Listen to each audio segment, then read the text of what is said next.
Welcome to the Action Network studio in New York City. I'm Maria Marino, and this is Green Dot Daily. We come to you live every weekday at 3 Eastern on the Action Network YouTube channel and the Action app. Coming up on the show, we'll get you some advice for betting Game 2 of the Stanley Cup Final tonight, plus a couple of teams in baseball that are good bets to miss the playoffs. We'll share those, but we start in the NBA. The Nuggets lost a home game for the first time in over 2 months. Here was Michael Malone after that loss. Now let's talk about effort. I mean, this is the NBA Finals, and we're talking about effort. That's a huge concern of mine. You know, and you guys probably thought I was just making up some storyline after Game 1 when I said we didn't play well. We didn't play well. And tonight, you know, that the starting lineup to start the game is 10-2 Miami. Start the third quarter, they scored 11 points in 2 minutes and 10 seconds. And we just got, you know, we had guys out there that were just, whether feeling sorry for themselves for not making shots or thinking they can just turn it on or off. This is not the preseason. This is not the regular season. It's not round. This is the NBA Finals. And that to me is really, really perplexing, disappointing. And I asked the team, I asked our players, you guys tell me why we lost. And they knew the answer. Miami came in here and outworked us. With that, we bring in Action Network senior writer Matt Moore. You, of course, were in the room for that presser. What's your reaction to what came to fruition in Game 2? Yeah, really, one of those typical Heat impressive performances. They shoot 49% from three, an absolutely ridiculous mark. There's a lot of talk about what they did defensively, but they still gave up a 124 offensive rating for Denver. This game was won by superior offensive execution from Miami. They were able to make sharp passes, quick actions. The Nuggets overhelped, had lazy closeouts. Malone's comments there are kind of indicative of how the team felt. Malone said that he asked the team after the game, you know, why'd you lose this game? And they said effort. Jeff Green was livid with it. The players in general, I think, were really frustrated with their overall performance in this one. We'll see whether they can bounce back. Teams have thought that they could versus Miami and lost throughout these playoffs. Yeah, the Heat didn't need a big Jimmy game. Once again, Jimmy Butler, passive, not really aggressive, getting to the rim and making great plays for others, just kind of looping in, drawing some defenders and gently passing the shots out. But those breakdowns led to open three-pointers for Miami, which they knocked down again in an absolutely ridiculous clip. We'll have to see whether that continues. If Miami's going to continue this shooting, which they had versus Milwaukee and which they had versus the Celtics, they didn't need it versus the Knicks. If they continue that shooting, they're going to win this series. They are live to win this series. There's a lot for Denver to clean up. I think you can probably take away that, look, Denver played about as bad a game as you can on both ends of the floor, and they were down 3 with a shot to tie in the final second. That said, this is how Miami wants to win these games. Miami's not looking to win by 10. Miami's not looking to blow you out. They want to win close. They want to win tight. They want to muck it up and win a low possession game. They've dictated the pace in the first 2 games. So heading to Miami, Denver's got a lot of work to do. Denver was 11-0 in these playoffs when leading by double digits at any point in a game. We know Miami got off to a hot start, but Denver did come back and built a pretty big lead. As we look ahead to Game 3 Wednesday night in Miami, Denver favored by 2.5. Any picks thus far? Only thing I'm betting in this game is going to be the under first half. It's 11-3 in the last 3 finals per Evan Abrams, director of research over at Action. It's been absolutely lights out in these playoffs throughout this run. It's been lights out over the last several playoffs. That trend is one thing, but I also think, quite honestly, we're probably going to see one team or the other really struggle offensively. If Denver can't get themselves righted, if they can't get themselves fixed, and if they're putting more effort in on the defensive side, which is going to take away from their offensive energy, then they're probably going to struggle. Conversely, for Miami, if their shooters regress, even a little, this thing is going way under. It went under in the first half of Game 2, even with the combined total game going over. I managed to split that, bet the first half under in Game 2 and the full game over, hit both of those, much to my co-host Brandon Anderson's chagrin on buckets. So that'll be the only pick that I'll have on this game, maybe some prop plays. But quite honestly, I think this is a toss-up game as far as who wins and who covers. I'm going to stay away from the side entirely. Yeah, I thought it was interesting that as well as Denver shot the ball, shooting percentage-wise, they still went under their team total, which was very surprising in Game 2. Let's talk a little bit about player prop strategy, and I want to focus on a key member of each team. We'll start with Nikola Jokic for the Nuggets. 41 in a losing effort. There's been a lot of talk about that. But what do you take from that, if anything? Yeah, I think it's an interesting question, right? Because if you look at it, Joker averaged 16 potential assists. So those are opportunities for an assist throughout the playoffs. He had only 11 in game two, but you have to factor in how slow Miami is making these games. Like the pace last night was 86, which is glacial. That is an absolute just rolling through pure stone levels of slow. So that lowers his kind of opportunities. In truth, if the Nuggets knock down a few more open looks from Jokic, this probably looks a little bit better. Even if we do a pace adjustment on it, it's probably fine. But however, I think there's something to the fact that the Nuggets are 0-4 in the playoffs when Jokic scores 39 points or more. Like, for whatever reason, that hasn't been a winning strategy. There is, however, a chicken and the egg problem here. Jokic scores more when his team needs it. So if his team is not making good looks, if his team is not executing well, if his team is not knocking down shots, Joker will take over and try and compensate for that. So there's kind of a chicken and the egg problem. Are they struggling because Joker is scoring, or is Joker scoring because they're struggling? Trying to figure that out of the equation probably should guide your opinion of how you should bet his props going into game three. Well, there's no doubt that Jokic is such a gifted passer. He's like a bird. I was singing, the Nelly Furtado song that you quoted in your article about Denver. But, there's something to like when your best player, I think, instills confidence in the other players. And I think that's what we've seen from Jimmy Butler a little bit, even though we would like to see him be more aggressive and have some of the super high scoring games that we saw earlier in the postseason. He has made his teammates confident. And speaking of, leading the team with 9 assists, he had 21 points, 19 shot attempts, though. How do you bet Jimmy Butler moving forward? So I think it's a question of, do you think that Jimmy's going to get a game where he goes back to 35-point playoff Jimmy in the series or not? He's gone under his point total in 6 of the last 10 and 4 of the last 5. He doesn't look the same. Again, I got to really stress this. I don't necessarily think that it was like Jimmy Butler making amazing plays for his teammates. He had an incredible pass kind of behind his back to Bam Adebayo. That was a sick move last night. Yeah. But in general, a lot of this is passivity. He's getting good opportunities to drive on guys, not finishing through contact to the rim and just electing to kind of kick it out. Some of that strategy is they want to try and get up as many 3-pointers as possible. If Denver's not going to guard them like they did in game 2, they're going to take those all day, which is going to up his assist total. Denver is definitely scheming to make him a passer. I think we'll probably see a little bit of a balance of that out, though, in game 3. I think they'll probably play a little bit more single coverage, not necessarily overhelp as much as they are in Butler situations, which is leading to all those open threes, staying home a little bit more. I like the points and assists overplay for Butler. He's going to be heavily involved on either end. So either they continue the same strategy and he's kicking to open shooters that are going to knock down looks, probably, or he's going to get to the foul line, home whistle, generate more of those shots, have a good scoring game, and you're able to get there on points alone. I think playing the points and assist total over combined, even at a high number, is probably a good bet for game 3. I agree. And if I remember correctly, the last time we saw Jimmy have like a really big scoring night was game 1 of the Eastern Conference Finals against Boston, where he had 35, and we haven't really seen it since. But if Miami is going to win this series, they're going to need at least one of those games from Jimmy, in my opinion. But Matt Moore, thanks so much for the insight, as always. Thank you. Green Dot Daily is presented by BetMGM. Use bonus code ACTION when signing up to get up to $1,000 paid back in bonus bets if you don't win your first bet. Terms and conditions apply. Gambling problem? Call 1-800-GAMBLER. Game 2 of the Stanley Cup Final is tonight at 8 Eastern, with the Golden Knights leading the series 1-0. 58% of bets and 52% of the money is coming in on Florida. The Panthers had 46 penalty minutes in Game 1, which led to a pair of power play goals in 7 opportunities for Vegas. Adin Hill had 33 saves with just 2 goals allowed.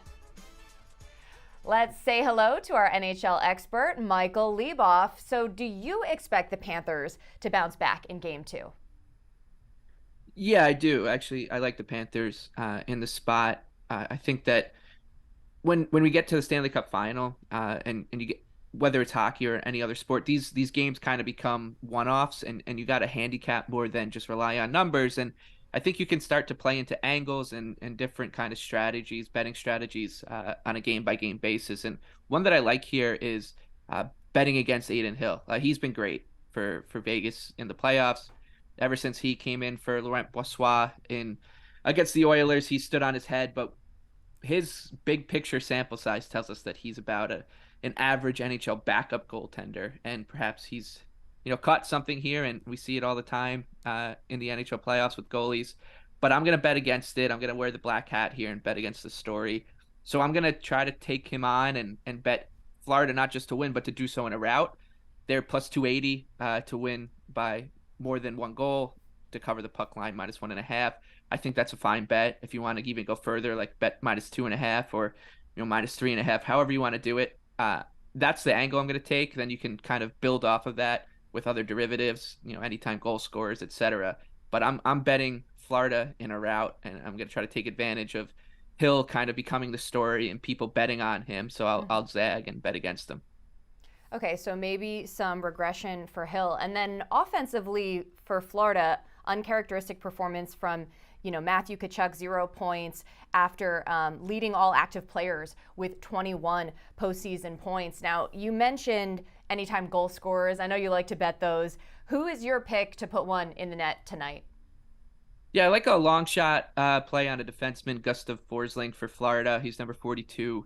He eats a lot of minutes for this team. He's, I think, their best defenseman, maybe a little bit better than Aaron Ekblad, like all around. And he gets he's got the coaching staff's trust basically in every situation. He'll play in some good spots. He'll play some shutdown minutes, but he's very good at being the late man on a rush, being the fourth man in on a 3-on-2 and turning it into a 4-on-2. He scored a similar goal to that against the Maple Leafs in a pivotal game too. And Florida and Vegas seem to be trading a lot of rushes in game one, back and forth. There was some space to skate into. So I think that bodes well for a player like him who's got that pretty good hockey sense on when to jump in and kind of tilt the scales. And he's I trust him offensively to finish those chances. So you can get him at like 7-1 to score anytime. I don't think it's a bad first goal scorer bet either. 35-40 to 1 either. Okay, overall looking for a better performance from Florida. Although teams that win game one of a best of 7 cup final have gone on to win this series almost 76% of the time. Michael Leboff, thanks for joining Green Dot Daily. You got it. To baseball, and let's talk about odds to make the playoffs. The Brewers are at minus 285 to get in with a half-game lead on Pittsburgh in the NL Central. In the AL, the Blue Jays are 2.5 games back of a wild card spot and are at minus 185 to make the playoffs. Our MLB expert, Anthony Dabbundo, joins us now. And those two teams, the Brewers and Blue Jays, have stood out to you as far as missing the playoffs. Tell us first why you're betting the Brewers to miss out. Yeah, the National League Central has been the worst, debatably the worst division in baseball, them and the AL Central this season. And Milwaukee, they're in first place right now, but they're really teetering in a lot of ways. If you look at their underlying metrics, run differential, they actually have the 4th best run differential in the Central. The Cardinals, the Pirates, and the Cubs have a better Pythagorean win expectation this season. And then you look at, one of the main reasons why is that Milwaukee for multiple years had an elite pitching factory where they were consistently, elite at producing and preventing runs. Well, that hasn't really been the case this year either, because Corbin Burnes is diminished as a pitcher. His stuff is down. He's been getting hit much harder. His walks are up. His strikeouts are down. Everything with Burnes, he hasn't really been a top 3 or 4 pitcher in baseball this year like he has been in years past. Brandon Woodruff has been on the injured list. He's not going to be back for, it looks like, at least another month. So you throw that injury in there, and then the back end of this rotation and the bullpen just has not been as deep as years past. Aaron Ashby going out with an injury. Adrian Hauser has not been great. So there are some real question marks about the Brewers, and they're not scoring runs either. They're bottom 10 in strikeout to walk ratio as a lineup. They're bottom 10 in slugging, in isolated power. So this is a team that has a bunch of holes, and a couple of teams in the Central that I think are apt to chase them down, be it the Cubs, Cardinals, and Pirates, and maybe even Reds. All these teams trending, I think, upward the rest of the season to catch Milwaukee. So plus 240, I love taking a shot against them to win this division. Another thing, the front office. I mean, last season they traded away Josh Hader at the deadline because they knew they weren't going to extend him, even though they were in the thick of the playoff race. This season, Corbin Burnes is up at the end of the year. We could see Milwaukee not necessarily selling, but not buying either. And I think if other teams sense that, they may try to make a move and go win this division. with St. Louis getting a pitcher, Cubs getting a couple of relievers, they're going to make their runs here. Well, the Brewers before the season were minus 122 to miss the playoffs, so a much better price for the time being. Now, you also bet the Blue Jays to miss the playoffs. What's the thought process? Yeah, I mean, the American League is super deep right now, and you have the top of the top with the Rays, the Rangers, the Astros, the Yankees. Based on Fangraphs playoff odds, they're all above 80%. And so I think they're all relatively safe. I mean, if Aaron Judge were to go down for a while, that could maybe change the Yankee projection. Same with Nestor Cortez. But they have Severino back now. They're going to eventually get Carlos Rodon. I think the Yankees have enough depth to make them a pretty safe bet for the playoffs. So that's 4 spots with those 4 teams: Texas, Tampa, the Yankees, and the Astros. Then you have the Central winner. Somebody will win that division and get in the playoffs. Looks like Minnesota right now. So that only leaves 1 spot left. And if you look at the teams competing in that group, it's Baltimore, it's Toronto, it's the Angels, and it's the Mariners. Seattle has its holes in its lineup for their 5 hitters, or top 5 in the American League in strikeouts. For sure, I think that's going to cost them. The Angels are a team with Ohtani and a walk year that I think are much more likely at the current moment to buy rather than sell, because they're in contention to get to the playoffs, and that's really the goal with Trout and Ohtani. So they're more likely to buy than sell, I think. And Baltimore is in a situation where they have a young talent that could continue to push into this major league team and maybe get one starter at the deadline that puts them over the top. Compare this to Toronto. Now, the projection systems, like Fangraphs has them to make the playoffs 59%, which is equivalent to about minus 150 to make the playoffs, plus 150 to miss, which is somewhat close to the market. But I actually think the projection systems are a little higher on Toronto's starting pitching than I am.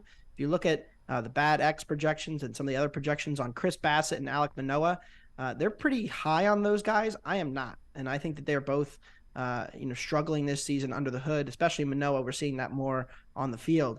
Those 2 guys plus Kikuchi and his inconsistency, I just don't really trust this rotation.